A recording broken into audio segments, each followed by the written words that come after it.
And welcome everybody to the Bangers and Classics podcast. And we're coming to you from a very strange place, actually. We've managed to sort out that time travel thing. And we're somewhere in the 70s, aren't we, David? Yes, we are. It's podcast number 76. Is it? And yes, we programmed the time machine to take us accordingly to 1983, because that's what we do. But it's brought us instead to 1976. So we might as well stay here and see what there is on offer. Oh, okay. Before we came, James, I did have an interesting car spot this morning. Oh, right. Yeah, I think it's a BMW CS. I think. Right. I couldn't get too close. I will check it out later on today because I'll be going back to the same place. But I walked past, I thought, oh, goodness, that looks rather interesting. Yeah. And had a quick butcher's at a distance and then thought, well, have to rush, but there'll be time later on to check it out. I will check it out, and if it is indeed anything interesting, I'll report back accordingly next week.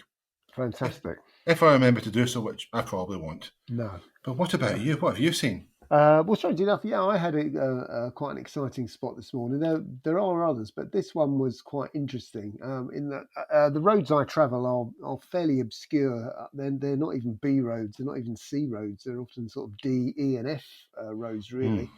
But coming the other way, whilst I was coopering in one direction, there was a Ferrari 348 coming the other, which was a really weird spot.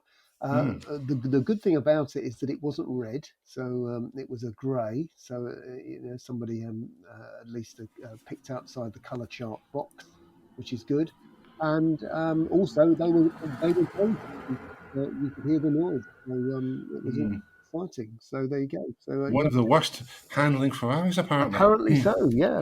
So. But, which is a pity, really. 308 and 328 were, of course, lovely. Yeah. 348. They were starting to take on some elements of the 512 TR in the design, weren't they? Yeah, that's right. Wasn't quite so nice. No.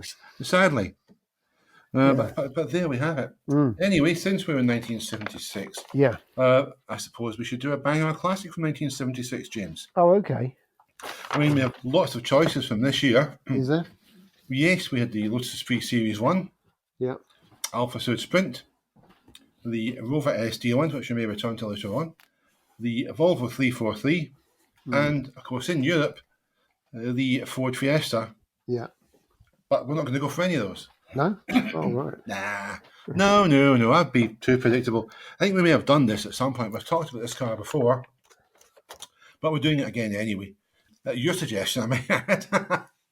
Really? I don't remember suggesting this at all. Oh, it was me, actually, yeah. Yeah, it was you. Tell why it was me. I thought it was you. Well, we're doing the Renault 14 anyway, which was launched in 1976 to no great fanfare, I have to say. Yeah. And lasted till 1983, rather. Yeah. What did you make of it, James? And do you think it's a banger or a classic? Well, it's a fairly forgettable a vehicle, and as you'll probably tell us in some detail, David, it is a concoction, isn't it? It's a Euro concoction with Peugeot and Citroën. So it's a sort of the styling is sort of quite sort of dumpy. It's fairly sort of forgettable at the time, but it's a practical little car, reasonable economy, and all that sort of stuff. I think there was a TS that had a few extra brake horsepower, but really it was a very sort of workaday hatchback from the mid-70s that everybody's forgotten, and I don't think anybody's seen.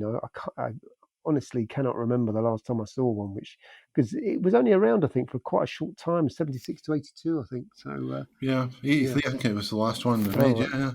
Well, I've seen one more recently, perhaps, than some people, but that's because I've been watching Shoestring on DVD. Right. And Shoestring's landlady and erstwhile girlfriend in some episodes drives a Renault 14. Really? Well, obviously that made her much more attractive. Really, very much so indeed, yes. The 14, what can you say? Well, it was the only Renault ever to use the Duvin engine, which was a joint Peugeot and Renault project. So that's quite unusual in itself. So that's the distinction. Yeah. Apparently, it was the first Renault with a transverse engine. Right. So that's a couple of things mark it out, I suppose.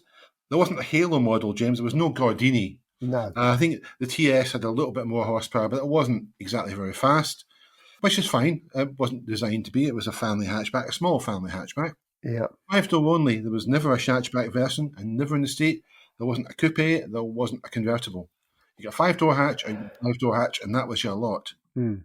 Was a mild facelift at the end of the 70s, but it didn't sell as well as they expected. No. In either form, in the original form or in facelift, I believe they made just under 1 million, which is, I suppose, a respectable run, Yeah. all things considered.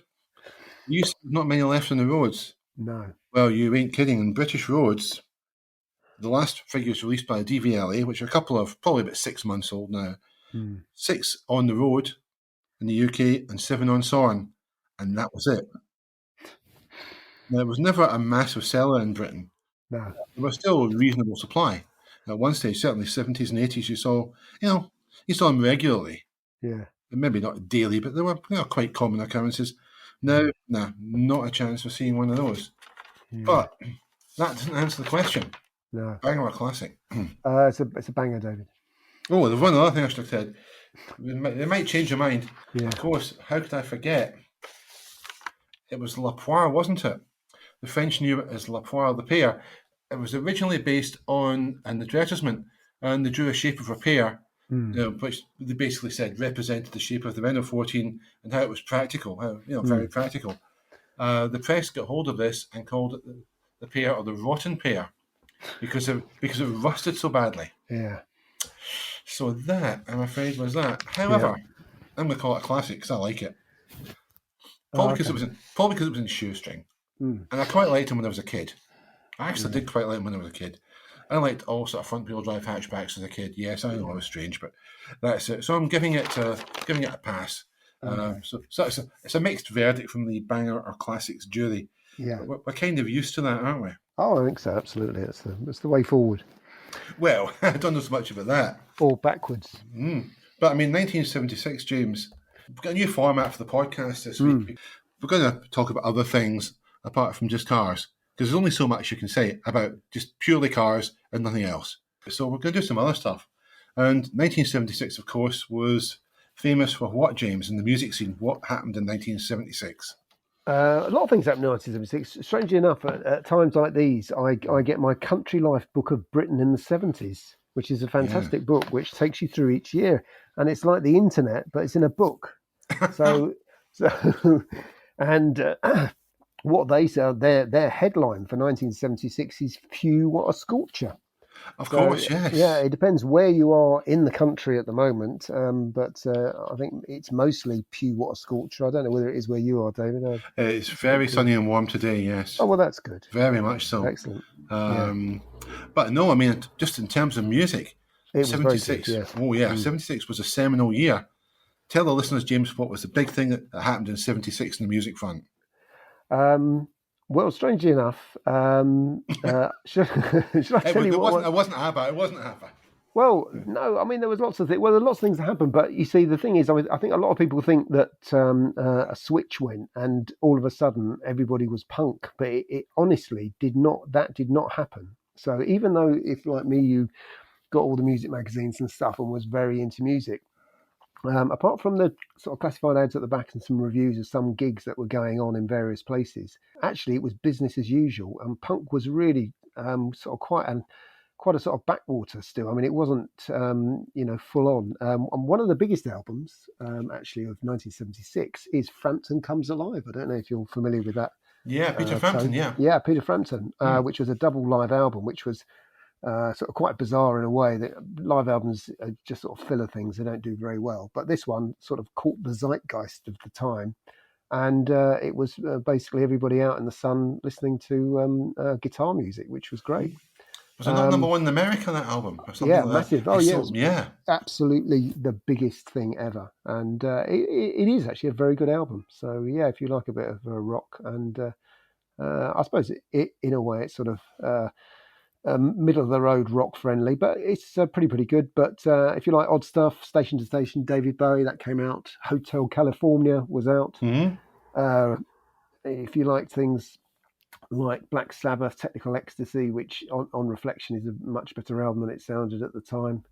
10cc, How Dare You had I'm Mandy Fly Me, so that was the main stuff. But you did have, I mean, you had the beginnings of punk. I mean, Blondie's first album came out, and you can have a debate all day long about whether they were punk or not, or just pop punk, or just power pop, or something like that.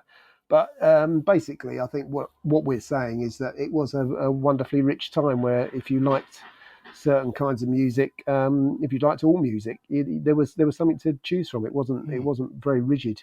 So although punk was coming, it certainly wasn't here in full force quite yet. But maybe it was different up your way, David. I don't know. I don't think so, but I mean, you had the first, certainly in British terms, punk single, which was New Rose by the Damned, which didn't actually chart, believe it or not.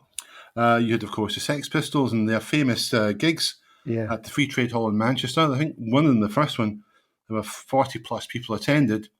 But and amongst that 40, those people who attended were some of the guys who founded Joy Division, then New Order. Yeah. There was Tony Wilson, I believe, was there, Factory Records. There was Pete Shelley from the Buzzcocks, who founded the Buzzcocks, and others. So it was quite an influential gig. Yeah. And, of course, on Thames Television that year, you had the Sex Pistols being interviewed on the Today programme. And there was lots of swearings, including the F-bomb being dropped a couple of times by the various members of the Sex Pistols. And a chap called Bill Grundy, that you'll probably remember, goaded them into saying something outrageous. And I think one of the things was Susie Sue was there as a friend of the Sex Pistols. And I think one or two of the members of the Sex Pistols thought that Grundy was perhaps showing a little bit too much interest in Susie. And Steve Jones, who was slightly inebriated, shall we say, did say something outrageous, and Bill Grundy ended up being suspended for 2 weeks because he didn't lose his job completely, but it probably did damage his career. Yeah. But just a counterpoint to all this, we also had singles by the Wurzels. Yeah.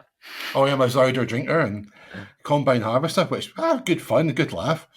You'd ABBA, I think, was a very massive selling album. Chicago, If You Leave Me Now, if you remember that. Yeah. It was a song that was everywhere. Thin Lizzy, The Boys Are Back in Town. A song that I've always liked, In the Arms of Mary, the Sutherland Brothers and Quiver. Yeah. And then you had a rather strange, I'll call it a song, but it wasn't really, by C.W. McCall, called Convoy, which is related to a film of the same name. Or was the film based on the song? I can't remember. But it was 10-4, Rubber Duck, etc. And I profess not to understand a word of it. But it was quite a big hit, I think, on both sides of the Atlantic. And, of course, you had Donna Summer and that appalling music called disco. But there you go. But there was something really for everyone, I think, that summer. You had traditional rock bands as well, the likes of the Rolling Stones. Obviously, you had Paul McCartney still strutting his stuff, and John Lennon. So there was something, really a broad spectrum of music in the charts and available to go and listen to. And that's a great thing, I think. And people did actually, in those days, go to gigs. Yeah. We said, don't so much anymore. That's right. It was very affordable, actually, in the old days. It was, even in relative terms, it was still quite cheap. You could go and see bands for 50p and stuff like that. And there was a lot of bands on the bill. But there you go. Those were the old days. There were some good films about as well, I think, David. I noticed one was The Eagle Has Landed, which I actually watched the other day, which is actually quite a superb film. Yeah, well, we're going to talk about films after the break, though, James, I think. Oh, yeah, right. I've gone early with the film. He's gone early, folks. He's made a break. He's made a break for it. Can the pack catch him up now? We're hitting the final bend, and we're going to take a break before we hit the finish line. So here we go. You're listening to the all-new, fully revamped Bangers and Classics, the podcast with every expense spared. Yeah, we're back after the break. The floor is yours, James. Well, I only had one film. Well, I had two films. I had The Eagle Has Landed, and then I had The Cassandra Crossing. Is that it? Yeah, that's it. But I know you've got lots more that are much better than that. How could you miss out the best film of 1976 or possibly many other years? The Assault on Precinct 13 by John Carpenter, Mr. No, that is probably the best film ever made. Yeah. Get the sequel, which made him at 2004 or 5 or whatever. Rubbish. Yeah. The original is the one to go for, made for absolute peanuts, but Carpenter did something really clever. To make it look more expensive than it was, he shot it on the best best film stock he could afford, and used the best cameras he could get hold of. So everything else was done in the shoestring, but the film looks great. and consequently it looks much more expensive than it really was. And he also got a neighbour of his play the part of Napoleon Wilson, a guy called Darwin Joston. And Joston was sort of the first anti-hero of Carpenter's films. We got to see Kurt Russell in some of the other films. Sorry, Kurt, you were not a patch in Darwin Joston in Assault on Precinct 13. He was the man. Anyway, James, you were going to tell us about The Eagle Has Landed. No, just a very good film. I just saw it extremely recently. I didn't realise it was 1976, but there you go. It's a very simple premise, old-fashioned storytelling that we like. Yep. Really, really simple. The Germans, or even more specifically, some Polish people come to the heart of England, and during the Second World War, and there's a bit of a fight back by the Americans, but it's quite amusing because Larry Hagman doesn't come out terribly well of it. I was going to say that's the problem. Yeah. That's the problem with it. Is if you've ever seen Dallas, you can't watch him in that film and take him seriously. No. It's just no. Sorry, he shouldn't be in this film. No, sorry. It retrospectively ruined his career. Yeah, I probably did, but there you go. Yeah. But no, it's a very old-fashioned film. It's very well shot. It's got Jenny Agutter in it, which is always good. Well, there you go. But it's a very good, it's a proper old-fashioned story, and it's all good stuff. It's very confusing about what films actually, because the other films that came out, there was Taxi Driver, which I did see at the time. Yeah, I've never seen it. Have you? Oh no, no. Oh, really? Oh no. No, never really wanted to. Oh, okay. But you've mentioned Jenny Agutter. Yeah, she was also in another film that year. Was she? Logan's Run. Oh right, yeah. Yeah, with Michael York, I believe. Quite a good sci-fi film. Yeah. They made a short-lived TV series based on it as well. They did, yes. But the film's the one to watch. It's actually a very good film, a very enjoyable film. Yeah. The effects, etc., obviously are nearly 50 years old. But if you could go past that, there's a really good story. It's good fun, well told, some good performances. And of course, you had two other films, James, I think we've really got to mention. Yeah. The first is, of course, Shout at the Devil. It's not a brilliant film, but it is brilliant because it's got Lee Marvin and Roger Moore in it. Yeah. Now, any film that's got those two characters in it, by definition, has got to be great. So yeah, it is great. Even if it's not, even if it really isn't great, it is. No. There's that one, and then of course there's an utterly marvelous film, Clint Eastwood as Dirty Harry, and I think really the last of the great Dirty Harry films, the last of the original trilogy was The Enforcer, and Clint Eastwood is in absolutely top form, and ably backed up by a pre-character named Lacey Tyne-Daly, who appears in it. It's a very, very good film. Clint's very funny, as I say, but you see another side to Dirty Harry in the film, and well worth watching. And of course, it was Rocky as well, James. Oh yes, the Rocky, incredible. Yeah. Sylvester Stallone. He wrote that film. I believe he got an Oscar, I think, for the... He did, absolutely, yeah. So people that slag him off, he's got an Oscar for Best Screenplay, and you probably haven't, so there you go, folks. Yeah, pretty much, yeah. There's also, he did a very good film called Copland. That is extremely good. And, I would say that, I've seen every single Rambo recently, and they're all great. I thought every single one, and that's from beginning to end, and I enjoyed that. So I've never seen any. I saw First Blood. Yeah, I saw First Blood when it came out. The original sort of the Rambo origin story, if you like, from 82, was it? It might have been 82, 83. I thought it was slightly later. It might be 83 or even 84. It wasn't as late as 84. It would have to be 82 or 3, possibly 3 actually, because a mate of mine had moved from school, had moved abroad, then came back over. It was 83, so I remember we actually watched it on video, one of the very early video hire. So it would have been 83, I think. Yeah. Anyway. Films, but there's lots of stuff to check out, and the great thing about a lot of films in those days, as I always say, James, films should really be all about doing one thing: just tell the bleeping story. That's it. Tell the story. Get on with it. Entertain us. That's what we're there for. We're there to be entertained. We want to be entertained, but we'll come back to the world of visual media, shall we say? But first, I think we've got a challenge to do. Have we? I think we do. Yeah, we have got a challenge, and this being 1976. I think we're going to find a 3-box saloon that was first registered in 1976. There are a couple of rules here. BMWs, Mercedes and Jaguars are not permitted just because, well, reasons. And the car has to be in the UK. No price limit, no other rules. I think I found a cracker. Oh, right. I want to hear what you've got. Well, yeah, it's a strange year because, as we know, in the old days, you had to go through. Well, I mean, obviously, because we're in 1976, we went through very old copies of Auto Trader, which were very thin. Or actually, did Auto Trader exist? It would have actually been Exchange and Mart. I don't think Auto Trader even existed back then. Yeah, it was Exchange and Mart, yeah. Exchange and Mart. So yeah, we had to go through pages and pages of them. But what I did notice, the number of Triumph Stags, David, one of your favourite cars. There's absolutely millions of 1976 Triumph Stags, which of course isn't a 3-box saloon. Might allow it though. Might allow it. Yeah. No, so I wouldn't do that. I don't want to trigger you. No, I'm not triggering you. No, I don't mind the Stag. I just say I do. But, yeah. It's just, it's all part of the banter, James. Yeah, yeah, I don't mind the Triumph Stag. But then there's all these rules you put in about no German cars, basically, and it was terrifying. And it is, yeah, it's meant to be. So what I actually ended up with was an old girl from 1976, a Rolls Royce. I thought that was actually quite a nice car to have. It's a one owner, low miles, recommissioned at huge cost. And that's at 22,500. So it's a Silver Shadow, obviously. Mark 1. Yeah, 72,500 miles, and it was bought brand new from Jack Barclay in London. So it was a place where I once went for a job, and when they told me the terms and conditions, I said no. No. It wasn't. I just thought, I don't know how you're going to make a living, because it was a bit like, these cars are ordered so far, in advance. You just think, well, when am I going to get my commission? So it was just a bit daft, really.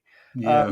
So that was quite interesting. So that was ordered. It was actually ordered in November '75. But that's what you always did, is that you certainly wouldn't register the car until the next year, because otherwise it would be a '75 car. So registered in 1976. But it looked like I mean, these are not huge cars. I mean, when you park them next to modern stuff, and they seem sort of quite a feat in a way. But I quite like the idea of this. I did look at a colossal amount of cars, but because of your rule, David, I had to dispense with most of them. But I came across quite a few of these, and I just thought, yeah, these are quite nice. And 22 didn't seem like a lot of money to pay, really. And I suppose I could pretend I was somebody big in the 1970s, because that's what people who did well in the 1970s bought, didn't they? So yeah, with hydropneumatic suspension. I think it's certainly rear suspension. Yeah, Silver Shadow. I'm going to shock you here. What? I interviewed a chap on Monday night. Yep. Who has 2 Mark 1 Silver Shadows. Goodness me. One is on the road, the other one's being prepared for the road. Yeah. How old do you think this guy is? Is he 76? 19. Is he really? Yep, 19. I can't say any more than that, because it is for a magazine. Yeah. He has some interesting cars, this young man. He's a very interesting young lad. Very, very nice young lad, I have to say, as well. He's probably not listening to the podcast, so I can say that. If he was listening, I'd say, oh, he's a dreadful chap, etc. Just because that's what I'm like. But yeah, thoroughly nice young bloke. Yeah. And he has some very interesting cars. And the thing about him is he loves old cars. Yeah. Well, that is tremendously reassuring. I like to hear that. He absolutely prefers old cars to moderns. Yeah, so I'll be writing about that. I've got a whole sheaf of notes, and I'm going to photograph the cars early next week. But you were saying about Silver Shadows being quite small. In modern terms, I drove a Silver Spirit. I probably said this for a magazine a few years ago. Yeah. There's no room in the damn thing. No, there isn't. And the front seat, it is not a lot of space. I can't remember if it was legroom or headroom that was short of. I think it was headroom. And don't get me wrong, it was very pleasant to drive. It is like driving an armchair. It is. Yeah. Very easy to drive. Remarkably easy to drive. It's not at all a daunting car in any way, shape or form. No. And to that extent, it's a triumph for engineering. But they could have made them a little bit bigger, don't you think, Rolls-Royce? You could have been just a bit bigger for those of us who aren't 5'10". No, never mind. Eh? Anyway, well, I adhere to the rules as well. Oh, right. and I went for a brown car. Mm. Yes, from 1976 with one registered keeper, Oh, goodness me. 12,300 miles. Mm. Now, it's not in the roads now, it's being recommissioned. I found it in Car and Classic. It is a Ford Granada 2000 GL Mark 1. Interior is said to be excellent. The bodywork looks a bit sort of, needs a bit of tidying, but I'm told the underside is also very good. And it hasn't been on the road since 1999. The proverbial barn stored car, probably stored in a garage somewhere over that period. But again, Yeah. James, where are you going to get a Granada with that sort of mileage? And interiors are the big thing in cars. I think you can restore an exterior much easier than you can an interior. Lots of little trim bits, as you know, are very, very hard to get. Whereas, you get a good panel beater, you get a good coach builder. You can fabricate most sections of a car if you've got enough money. Mm. But interior parts, not so easy. And that's what lets a lot of classic cars down, a lot of boats down as well, I might add. Just things like trim. If you don't look after it, at a point, you're going to find it hard to replace.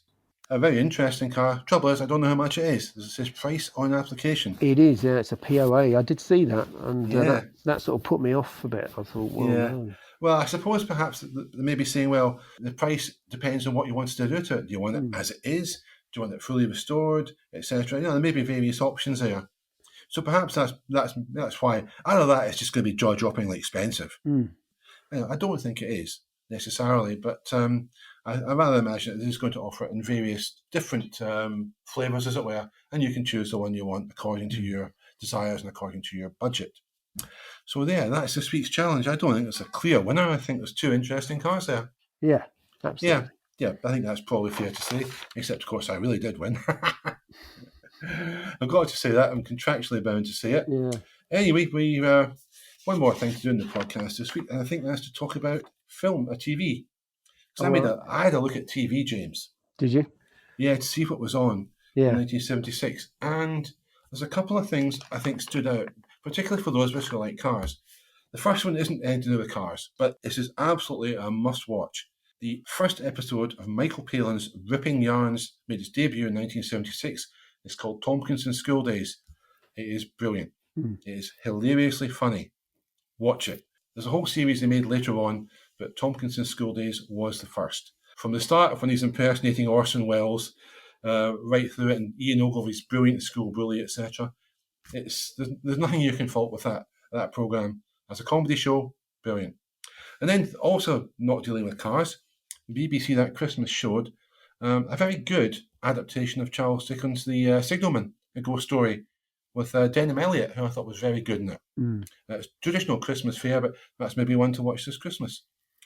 But moving into things with cars in them, we also had the UK TV premiere of Starsky and Hutch. Now, obviously, the star of the show, James, was the Ford Gran Torino. Yeah. I mean, it was a paint job with that white stripe and the wheels that really made it. It made an ordinary car look great, and it actually became a fashion to put that kind of stripe on your car. Yeah. Never worked as well as it did in the original car, though. No. I don't think. But what did you think of the Gran Torino, James? Yeah, no, it was good. Yeah, it was nice to see an undercover cop car that nobody would possibly spot. Yeah, that's it. And it was always interesting, wasn't it? I mean, you could compare and contrast that with the Sweeney, where the relationships are rather different, and you did think they were going to have a hug and maybe go and see someone like a psychiatrist halfway through it, and but it wasn't. I don't think it was as gritty as it probably thought it was, but it was interesting. It was colourful, and it brightened up the 1970s, and for younger people, it was good to look at an interesting car. Well, I think there's a place for both Sweeney and for Starsky and Hutch. They're very different, I think, in theme and in our context, whatever you want to call it. They are very different. Obviously, set in different sides of the Atlantic, different issues, different themes, I suppose. But they're both very enjoyable in their own way, which leads us to my final, two other offerings. First one is the New Avengers. Oh, right. Now there was a program, James, I think it was only 2 series they made, or 1 series. I think it was 2. Starring, of course, Patrick McNee, and I'll tell you a story about him in a minute. Yeah. Joanna Lumley and Gareth Hunt, Yeah. famous from the Nescafe ad later life. And there was a very interesting car in that Steed had. You recall Yeah, that, it was, James? wasn't Yeah. it? Yeah, it It was yeah. the Jaguar XJ12 Coupe with the white wheel arches. Someone said it was a broad-speed It's a edition or broad something. speed, that, yeah. Yeah. Which I'm not a big fan of the Jaguars or the XJs, but I liked that. There's just something about that. And the counterpoint between look at that car and Steed with his bowler hat and umbrella was the contrast between the two. It was quite amusing. But anyways, I said Patrick McNee played him, but do you know that wasn't his real name? McNee was his middle name, James. Oh, really? Yeah, his actual name was Dinballs.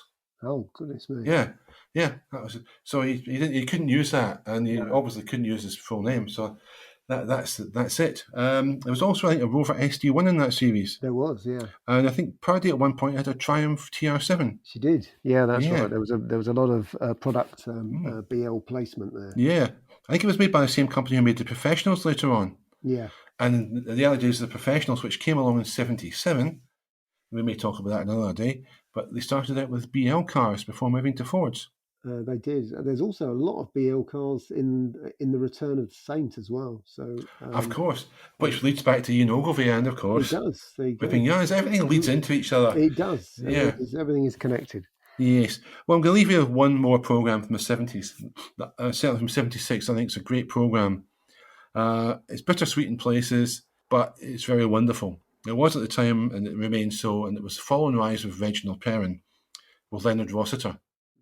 And that was a very clever program on many levels. Not about cars, really, though a Vauxhall advert actually nicked part of it. Oh, really? They nicked there was a... If you recall, at one point, Reginald Perrin decides to get a new name, and he is walking through the country and thinks, I've got to think about a new name for myself. And he sees a cow near a gate. He says, Colin Cowgate. That decides to call Colin Cowgate. Well, there's a Vauxhall advert from, I think, the 80s with Tom Conti and, the chap from Yes Minister. I can't remember his name now. Nigel Hawthorne. And Tom Conti gives himself a different name there. And it's a sheep. It's the back end of a sheep. He calls it Jock Ramsbottom, which is clearly lifted from Reginald Perrin. So there is a car connection there, albeit tangential.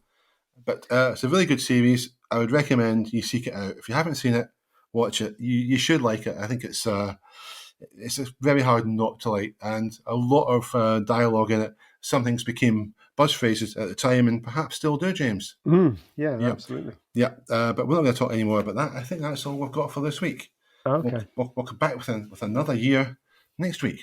Yeah. Well, surely it must be 1977, mustn't it? No, that's all. All right. No, I think we're going to mix this up. Aren't you going to invent some device that can randomly produce a year for us? Yeah. I think I'll write them on a pack of cards and throw them out the window and see which one. You were going to do no. That's what am I going to do? You were going to make us a wheel of fortune. Oh, yeah, I am, aren't I? Yeah, okay, I'll do that then. He's not escaping that easily, folks. He's not escaping that easily. The things he says in emails and tries to back out of, Well, there you go. But as you've got to, of course. Anyway, folks, thanks for listening. Hope you liked this new version of the podcast. It's just something a little different that we've dreamed up because that's the sort of idiots that we are, basically. Oh, I am, anyway. I can't speak for James. He's probably a different kind of idiot, or not an idiot at all. But hope you enjoyed it and hope you tune in next week. Until then, cheerio. Yeah, cheerio, everybody. I'm going to stay in 1976. It was a very good year. It's the year I left school, so that was a fantastic year, really. And so I'll just hang about here in the sunshine. But there is sunshine here anyway, so maybe 1976 is happening again. Yeah, I was still at primary school in 1976. Really? Yeah, I was, yeah. But I do remember the summer, and I do remember the heat wave and the hosepipe ban. Even up here with the hosepipe ban. Goodness me. But there we go. Anyway, till next week then. Cheerio. Cheerio. Thanks for listening. Bye-bye.